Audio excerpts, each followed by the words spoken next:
according to the Shipibo and my own experiences, plant spirits aren't necessarily intrinsically good. They have both a light and a dark side, and that they can be used for both. So the Shipibo consider them to be neutral spirits. So can ayahuasca be used to gain power? Yes. Can it be used as a tool of capitalism? Maybe. Does ayahuasca like humans? Not necessarily. And I think that's why it's important to treat the medicines with a lot of respect. Welcome to Voices of Esalen. I'm Sam Stern. My guest today is Laura Dev, a postdoctoral scholar in public political ecology whose work investigates the relations and practices surrounding ayahuasca, a psychoactive plant mixture, focusing on the pathways by which plants, rituals, and knowledge associated with the use of ayahuasca travel between Shipibo communities in the rural Peruvian Amazon and the global north. We chat about global ayahuasca tourism, changing native landscapes, socially responsible use, and receiving wisdom and sometimes even writing advice from plants. So Laura, for your dissertation research, you're using a multi-species ethnography approach to investigate conditions surrounding ayahuasca, the challenges and opportunities indigenous communities are faced with regarding the commodification of their plants and rituals. I would love to hear more about your research regarding this connection between the cultures of the rural Peruvian Amazon and California. Sure. So for my dissertation, and now the dissertation is going to be turning into a book that I'm writing now. I'm looking at the commodification of ayahuasca. I did my field work over 5 years in Shipibo communities in the Peruvian Amazon. And in these communities, ayahuasca tourism has become an important industry. In particular, I was interested in understanding, for one, how the plants themselves were participating in these processes, and also how relationships between plants and people are changing as a result of the commodification of ayahuasca. And then secondly, I was also interested in seeing how Shipibo relationships with outsiders were changing and whether or not this global ayahuasca phenomenon should be simply seen as an extension of the other extractive industries that have passed through the Amazon since the early colonization of the Americas, or whether it's somehow different. Oh my gosh, well, that's super interesting. Would you mind walking me through a little bit of that, kind of unpacking the notions that you've set forth? I'd love to hear about first the plants themselves, and kind of was hoping that you could start by couching this discussion in an explanation of what ayahuasca is, where this comes from, what it consists of. Sure. So ayahuasca is typically a mixture of two plants, a vine, Banisteriopsis caapi, and a shrub, chacruna, which is Psychotria viridis, that come from the Amazon. And they're used traditionally by many different indigenous peoples of the Amazon. And they're cooked together. The two plants are cooked together into a really concentrated liquid solution. There's other plants that are sometimes added, or like in Colombia, there's a different mixture, yahe, which is a different plant instead of chacruna. But the chemistry of the two plants work together to produce the psychoactive and psychedelic effects that include visions, synesthesia, nausea, vomiting, diarrhea, and other kind of intense things for the body to experience, but also potent healing. So for the indigenous groups that use it, some use them for different purposes. Some use it more communally. They can use it to promote success in hunting or for spiritual purposes. But the Shipibo who I studied with use it more in a healing context. So the ceremonies are led by a healer, and then the patients traditionally actually don't drink ayahuasca along with the healer. The healer sings icaros to them, which are healing songs, and the patients then receive the icaros, which are responsible for the healing. And then the Shipibo also use it for dieting teacher plants. So for the Shipibo, plants and trees are teachers and healers. So in order to learn from a certain tree, for example, they have to prepare the body in a certain way by abstaining from certain foods and activities. And then ayahuasca can be taken to help facilitate the connection between the tree and that person. And that's the process that healers use to learn how to heal. They learn it directly from the plants that are teaching them. Very interesting. Yeah, so you kind of started off your explanation of your dissertation research by speaking about the plant's participation in this. And I would love to hear a little bit more of the elaboration, like the plant perspective. Yeah, so it's a little bit of a blend of like my perspective on how the plants are participating, because the plants, we can see these as plant spirits that are in these deep relationships with healers and other people who are dieting plants, are influencing these practices. And a lot of the rules around taking ayahuasca, or the practices themselves and the icaros, are learned directly from these plant spirits. The plant spirits and the healers and the patient all kind of constitute this healing process. And there's ways in which the plants influence people outside of the healing context through like their economic relations. And so part of what I'm also looking at is how these plants influence the shape of their own economies through the relationships that they have with people, which is a little bit complicated, but yeah, it's really interesting to think about. For example, why has ayahuasca's economy developed the way it has? Or like, why has it not taken the same trajectory as other psychedelic medicines even? Like, if you look at the difference between the ayahuasca economy and the psilocybin economy, that you see like a very different structure as to how these medicines or substances or plants are spreading throughout the world. Or if you compare ayahuasca to coca, which coca is also grown in the Amazon, it comes from the Andes, but now it's grown a lot in the Amazon, but it travels through a completely different economic network than ayahuasca does. And ayahuasca, for the most part, has traveled along with its ceremonies, so it's still taken ceremonially, even when it's taken in the north, in the global north. By thinking about like the chemical expressions of the plants, as chemicals are how these plants communicate. Not the only way that they communicate, but it's one of the ways that they communicate with each other, or with other beings. So what is it about these different expressions of the plant that have shaped these economies in different ways? Right. Well, you bring up a really interesting point when I think about the economy that's based around ayahuasca versus the economy that has sort of sprouted up regarding, let's say, psilocybin. They are really different. And it seems that if I had to guess, I'm kind of more of an amateur, but if I had to guess, the economy that's built around ayahuasca is one more about ceremony. And the economy built up around psilocybin is more around, and when I say ceremony, I mean group ceremony. And the economy based on psilocybin seems more like it's getting synthesized and used within the psychotherapeutic framework often. Would you mind speaking a bit about that? Yeah, so you do see ayahuasca being primarily in ceremony, as we talked about. And I think, there's different reasons for that. Like, I don't want to say that it's like a deterministic thing that like it had to happen this way, but there's a lot of, I think, reasons why it does happen this way. And one of the reasons, I think, is because the effects of the plants are so strong on the body that it kind of hasn't become very popular for use as like a street drug or as like a party. So that's not to say that some people don't do that. Like, I think that like maybe like I know people who, bought the ingredients off the internet when they were in college and like made their own batches and tried it, but they didn't usually like continue to try it after that, outside of a ceremonial context.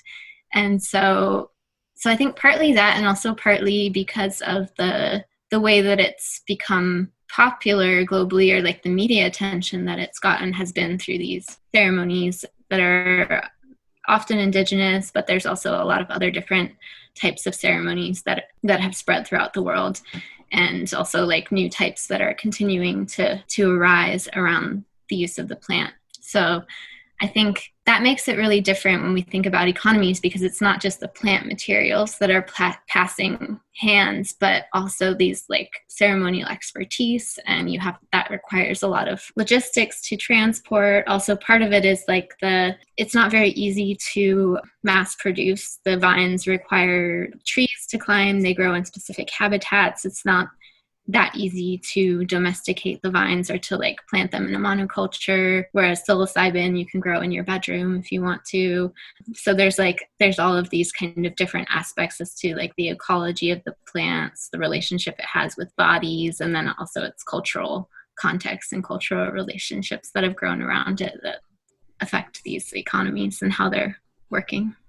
Right. Yes. Yes. And culture. That kind of leads me to my next question. I want to ask you why you think ayahuasca has become so attractive to a certain sect of Westerners in recent years, in opposition to other times like the 1960s, when in America, at least, LSD was clearly the fan favorite. And now ayahuasca has achieved a certain popularization. So I would ask you to speculate around that. Sure. Yeah. And, it is just speculation, but I think a lot has to do with what is accessible to people. So some people like William S. Burroughs in the 60s were traveling to Peru to take ayahuasca, but for the most part, people didn't know that much about it or have access to it back then. And now there's this whole tourism industry in South America around facilitating experiences for foreigners. And then the ceremonies have also become common in other places all around the world, which are oftentimes led by people who have maybe studied in South America with a teacher, that they're accessible like in the global north in a lot of cities, and then people are able to travel a lot. So I think a lot has to do with globalization, but it also has to do with the media around it, that there's been a lot of media attention in recent decades around ayahuasca. So it's now even become part of mainstream awareness in a lot of places. So yeah, I think it has to do with this like curiosity around this experience that has become kind of a buzzword or a phenomenon, and also with globalization. Yes, so there's a sort of exoticness about the experience, and even the difficulty in obtaining it. It can lead to a kind of interest or a kind of desire to be included in this. When I think about criticisms that are leveled against the liberal left or the liberal elites, it's that there's this hunger for appropriation of other cultures that will lead to a sort of feeling of like intrinsic nativization for themselves, something that they can attain by eating a plant or participating briefly in another type of culture. Not obviously not participating to a point that it will cause them significant distress or will upset their privilege, but dipping their toe in for a night or two or a week or two within the Peruvian Amazon is something that they can afford.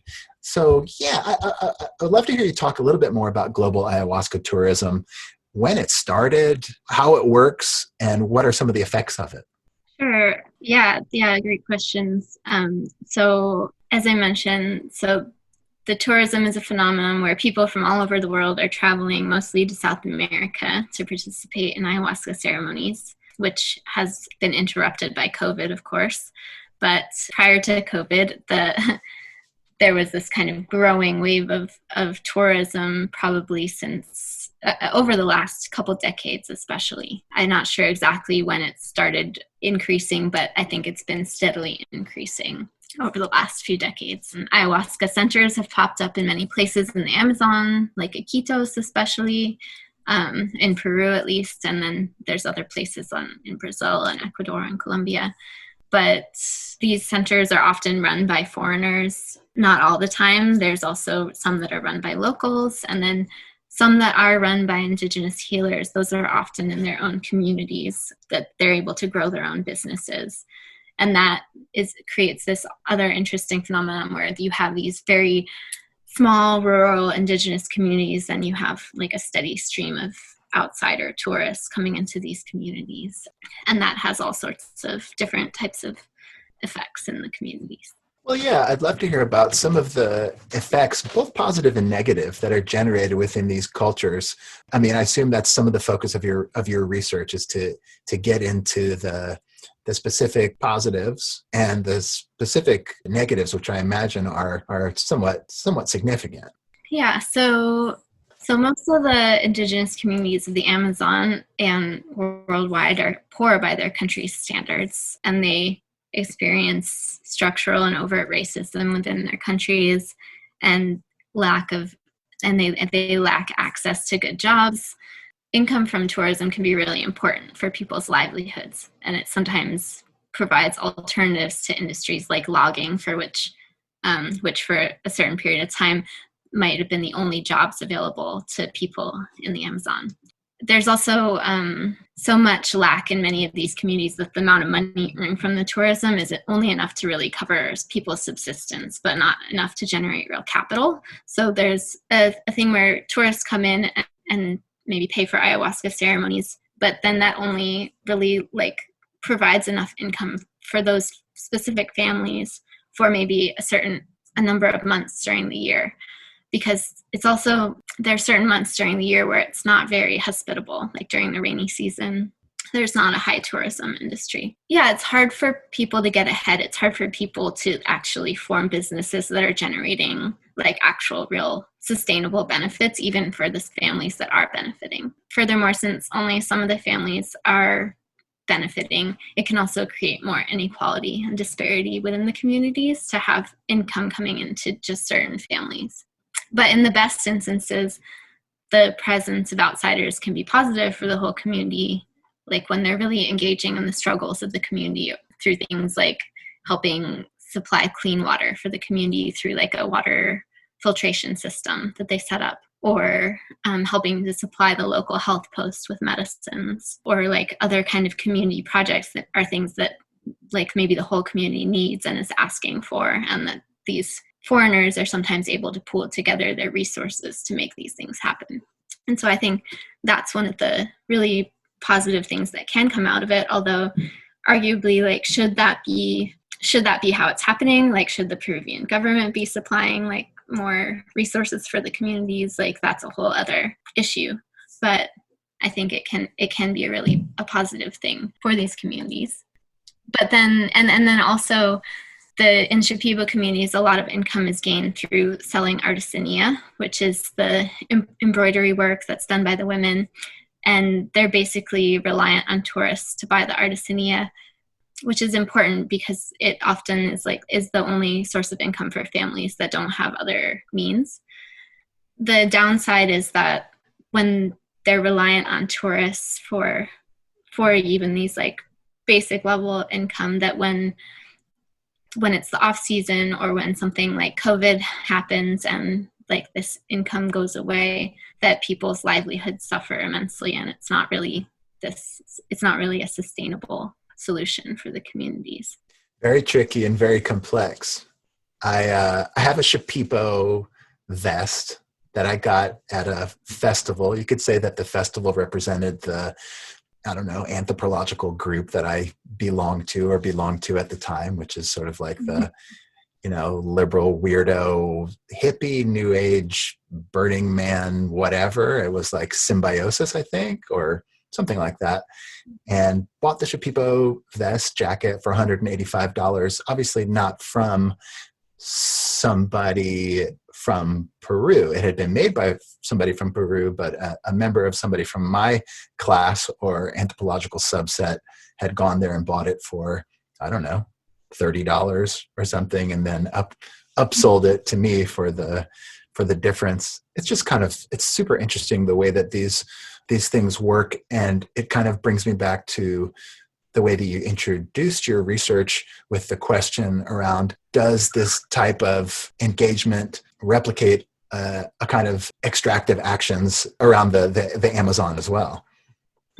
Well, first of all, to say it's interesting about the embroidery work and the artisania that it travels so far around the world. It travels this, there's some behind me here, but the designs are have become recognizable, at least in a certain subset of people who recognize these designs, and that they're traveling way further than most Shipibo people ever travel, which many people never even go to Lima or travel within Peru. So the designs have become really mobile and kind of a representative of the culture. And, it's great for people to be buying these embroidery works from people. As I said, it's a very important source of their income. But often it's not enough. And then if the people are then making a profit on it without kind of returning that flow back to the people who brought it from? Is it really different from something like extracting rubber from the Amazon and with like this exploited indigenous labor system that it relied on? Yeah, well, one thing that's interesting to me is that the psychedelic experience is kind of underscored by this feeling of unity and oneness and equality amongst all peoples. A lot of people experience that while doing ayahuasca or taking LSD or whatnot. Not everyone, but oftentimes when we scratch the surface a little bit, and this has kind of been the focus of this series that we're creating at Esalen, is that there continue to be inequalities that sort of put that proposition to the test, right? And I'm curious too, like, what do you think socially responsible use in the West, at least, could look like for ayahuasca? Like, I don't know, what are some ways that psychedelic enthusiasts could make this herb work for the forest people? Yeah, that's another great question. And I think it's really important to be asking these questions. I don't think that there's one answer that applies to everyone, but for me, it comes down to forming relationships, creating relationships with the people and the plants and the places that the plants come from, and really listening to what the struggles of the communities are, and then aligning ourselves with those struggles and being able to use the resources and privilege available to us to fight for those struggles alongside and under the leadership of the communities, which means not just going in and deciding that you know what's best for another community, but being able to see what's already going on, what fights are being fought, and to try to help with that, with those struggles. So that those are, something that people who are really spending a lot of time in those communities can do. For some people who are more removed from those places, I think a good place to start is just really trying to understand where the medicines come from, where the traditions come from, and thinking about what is, like, how healing can be not just an individual process, but is something that has to reach across these interpersonal, intercultural, interspecies even lines, and has to be something that we start thinking about not just as like a entitlement to healing that flows from the Amazon to people in the global north or to like people of privilege, but something that is where we're like deeply inquiring, how can we be in reciprocity with these places, and how can we start using these connections that these plants open up to like shuffle resources and healing and benefits to the communities that it comes from and to the ecosystems as well.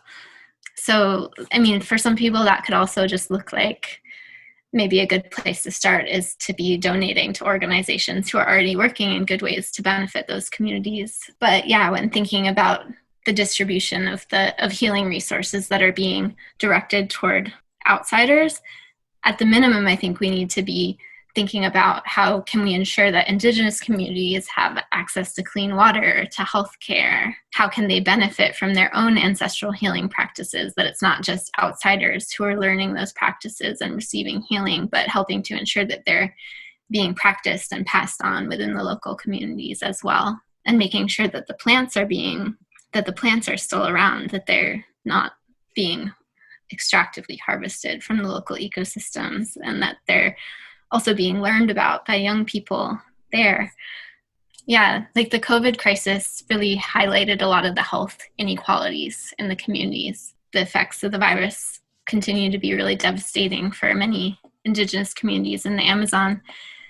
And that's for like a whole host of structural reasons. But yeah, I think the plants can teach us a lot about reciprocity and show us new ways of being if we ask them about it. But I think it's equally important to be listening and working with the people, with these Indigenous communities, and following their lead in these efforts. Your background is you mentioned plants. Your background is in plant ecology. Would you say that this kind of international interest in plant medicine is changing native landscapes? It's not changing landscapes as much as things like logging and oil palm plantations are in the Amazon, which are some of the major drivers of deforestation, at least in the areas that I work. But the demand, especially for the cappy vines, is making them harder to find in the forest. And that's working alongside these other drivers of deforestation, because if there were more acreage of forest, then there would be more habitat for the vines. But yeah, we are seeing that the demand for the vines is making them harder to find. So like in the areas around Iquitos, it's really hard to find ayahuasca. Like it's being depleted there. And so that it's like moving further and further away, like into the forest to find it. And then the ones that are being harvested at younger and younger ages. So that's just a sign that demand for the vines is overtaking the supply. And it's a little different than for chacruna, the other plant, because that plant can be cultivated and grown, and people are growing it, but it's also starting to be a higher demand than supply. Is ayahuasca use popular in South America amongst the non-native folks? Yeah, I think it can be. It depends. It's often treated with a lot more fear and respect than I think it is sometimes among foreigners. So even in Pucallpa, I worked in Pucallpa or outside of Pucallpa, and like generally everybody there knows what ayahuasca is, knows about it. Maybe they've experienced it. A lot of people don't drink it personally, but a lot of people have or do. I would say more common because, as I mentioned earlier, the kind of traditional way to take it would be that the healer actually drinks ayahuasca and then sings Icaros to somebody who is in need of healing. So it is fairly common for even non-Indigenous people in Peru or in that area to seek out a healer. Like it could be for even something like bad luck or relationship troubles, or maybe it's for an illness or something that they might go to see a Shipibo healer and sit in a ceremony, but not necessarily drink ayahuasca. You know, coca became a huge issue politically within Bolivia years ago with Evo Morales, if I'm not mistaken. I want to ask you if there's any sort of discernible political impact on the South American cultures that are playing host to ayahuasca ceremonies. Yeah, it's a great question, and it's tricky. And I would say that yes, there is, but I think it still remains to be seen, like what the outcome of that is going to be. And in a couple ways, because right now, for example, ayahuasca use is protected as a cultural patrimony in Peru, basically as like a cultural heritage. But there has been talk by some people who are afraid that because there have been some instances of like deaths associated with the incorrect use of ayahuasca. And so people are afraid that if there's not some sort of regulation on how ayahuasca is being consumed and like safe practices and ensuring that people are experienced practitioners and that sort of thing, that there could be some backlash, or like that it could end up affecting people's ability to continue to consume it legally in the future. And then like another side of that question is that I do see that even in Shipibo politics, there's an increasing tendency for outsiders to get involved in Shipibo politics, for better or worse. So yeah, I don't think that we know exactly how it's going to play out, but I do see that it is influencing politics. What's it like to be you? What's it like to be someone who's research and academically oriented amongst the sort of neo-shamanic ayahuasca subculture that's sprouted up in the United States and beyond? Well, I think it's really fascinating. I mean, my interest in these topics is what led me to study these things. So it's a culture that I'm very familiar and comfortable with. But being a researcher also means that my relationship in these spaces is always a little different for me. For example, as part of my work, I see dieting plants and participating in ayahuasca ceremonies as sort of my way of interviewing the plants.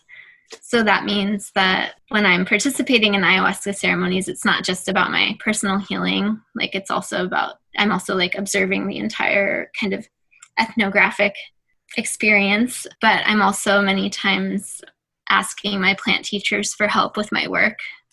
When I was writing my dissertation, I would ask my plant teachers for guidance on my writing, and things like that.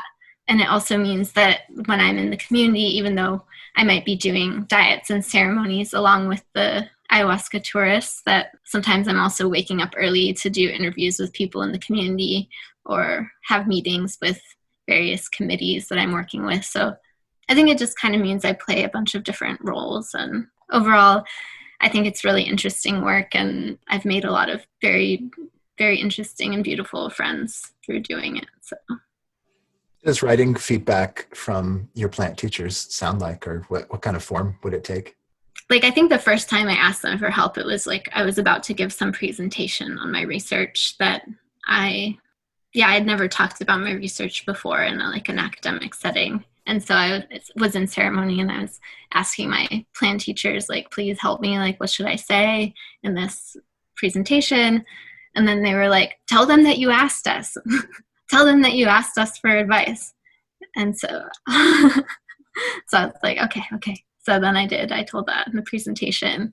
And so I try to take their advice, but then sometimes it's things that are harder to take. So, or some things that maybe make sense at the time when I'm under the influence of ayahuasca, and then afterwards I'm like, I don't know. But also, like, it also looks like there have been diets that I've done where I've been working and kind of asking advice of the plants to help me with my research, and they just keep giving me ideas, or like I just will come out of the ceremonies with like pages and pages of ideas of things, like basically like a to-do list of things that I have to do that have just like come to me during the night. And so I'll end up like not sleeping very much and just like writing down all of these things and adding them to my list. And it's really interesting to see how like the different connections of my work have grown out of those lists that I've made during those times. I think just the idea of kind of interspecies or intergenus communication between humans and plants is absolutely fascinating. Again, your background is in plant ecology, and you have a kind of this deep connection. You're dedicating your life and your work towards the plants, and mentioning that you kind of take more than your personal healing in a ceremony into account. You take the question of how the plants are doing into account. It's obvious to me that like our society is deeply lacking this ability to speak and to consider anything outside of the Homo sapiens, right? If we had more connection, more listening to plants and trees, for example, then I don't think it would be possible to engage in such extractive methodologies like in the Amazon. I don't know. I'm kind of looking for your thoughts around how it works that we can communicate with plants. Yeah. I mean, I think I don't know exactly how it works. For me, I think I'm hesitant, or like, I think it's dangerous to actually reduce it to like a chemical reaction. So I don't want to say the answer that's like, oh, well, the DMT interacts with your brain molecules and causes you to have visions or something, because I think that that's not really, I think that there's a lot more to that, and that part of the mystery or part of the exciting aspects of working with these plants is that we don't really know how it works. And that, like, for me, I feel like I've had to do a lot of unlearning, and just like part of my plant education has just been learning how to learn from plants, or like learning how to communicate with plants, because it's something that I didn't grow up with and that's pretty foreign to my mind. And so I feel like I'm just a beginner in that world, and just kind of like getting a taste of it here and there, and like finding those places of connection. And it feels really gratifying and satisfying and special. So I think that a lot of us are kind of hungry for that type of spiritual connection, and that it does provide us with that, if that's what we're looking for. Love to hear your take on the future of this plant, on this brew. Every good psychedelic cheerleader, I'm one to be sure of, has somewhat evangelical nature to them. And in other words, we believe, whether it's stated clearly or whether it's sort of subtextual, that various alkaloids may be our last best hope to change ourselves, perhaps save the planet. What say you? What is ayahuasca poised and positioned to do with our cooperation? Good question. Yeah. Can ayahuasca change the world? Sure. Yeah, I think it's changing the world. I think it's helped a lot of people heal, and I think that the impacts are real. But I also tend to treat these types of claims cautiously because for a few reasons. For one, I think that ayahuasca might not be good for everyone, that it can have serious risks and shouldn't be taken lightly. So I'm not one of the people that just says, oh, you have a problem, take ayahuasca. And then secondly, that according to the Shipibo and my own experiences, that plants aren't necessarily, or like plant spirits aren't necessarily intrinsically good, that they have both a light and a dark side, and that they can be used for both. So the Shipibo consider them to be neutral spirits. So can ayahuasca be used to gain power? Yes. Can it be used as a tool of capitalism? Maybe. Does ayahuasca like humans? Not necessarily. And I think that's why it's important to treat the medicines with a lot of respect. Part of the guidelines of taking these plants is because you're trying to win over the plants so that they will help you.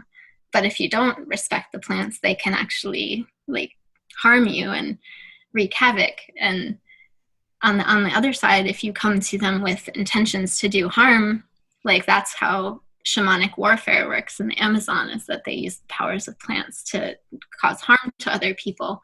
So that's why it's also important to always be clear with our intentions. And so it goes back to the idea of extending healing beyond the individual, because I think it's what world are we trying to change? If we just want ayahuasca to kind of bestow healing on the global north and on tourists who have the ability to pay for these experiences with these ancestral practices from indigenous peoples that are maybe being underpaid, is that the change that we want to see in the world? What would it take to make those relationships more reciprocal? Going in with very clear intentions and clear ideas about the changes we want to see is important. At the same time, believing that there's things to be learned from the plants, that we don't just go in with our own intentions and ideas about how we want things to change, but that we're really receptive and humble to receiving the wisdom and the healing from the plants and being willing to act on it and listen to the guidance that they give. So yeah, I feel I just have a lot of caution about saying that it's always a good thing, or that a lot of people say, oh, ayahuasca wants to come out into the world and heal people. And I'm not saying that that's not true, but I'm also recognizing that that's how capitalism works. Capitalism is an extractive machine that takes plants and energies out of places and brings it to other places. And capitalism is so powerful. So are we going to say that this is ayahuasca's desire to come out of the world, when maybe it's just a capitalist process that's happening? Or is it maybe that there's both happening, and that, maybe ayahuasca is able to use a capitalist process to reach a greater audience of people? That could be something to say, but I just don't know. There's a lot that we don't know. There's a lot of mystery surrounding the future of this plant and the future of our interaction with all plants and with our habitat. This is just off the top of my head, but I can only imagine what it must feel like for you, who has spent significant time within the Amazon, within the rainforest, to see the rate at which it's being destroyed and the effects that it will have on these people who in a deep way, and the plant that you're listening to in a literal way. Yeah, it's just hard to fathom. So Laura Dev, before I let you go, you mentioned at some point in your interview that one way to engage in a kind of a responsible way with these plants is to possibly contribute to some of the organizations that are doing good either in the Amazon or around ayahuasca in particular. I was just wondering if you had a couple of those that you might want to reference. The organization that I collaborated with and worked with when I was down in Peru is called Alianza Arcana. They are doing really great work for Shipibo communities in the Amazon, and it's now a Shipibo-led organization. So that's the one that comes to mind. And then there's a lot of other great organizations, but I would encourage people to look at small organizations that are led by local community members, and to especially Indigenous-led organizations that are important to support who may be under-resourced. Laura Dev, thank you so much for taking the time out to talk with us today. Thanks so much for this awesome, enlightening, educational discussion. Yeah, thanks for having me. It's been really nice to talk with you about it. Thank you for listening to Voices of Esalen. Today's show is produced in conjunction with Peter Kobabe, Terry Gilby, and Michelle McCrary. Our music is by Nico Holloman. The Esalen Institute is a nonprofit organization. Our show is made possible by your contribution.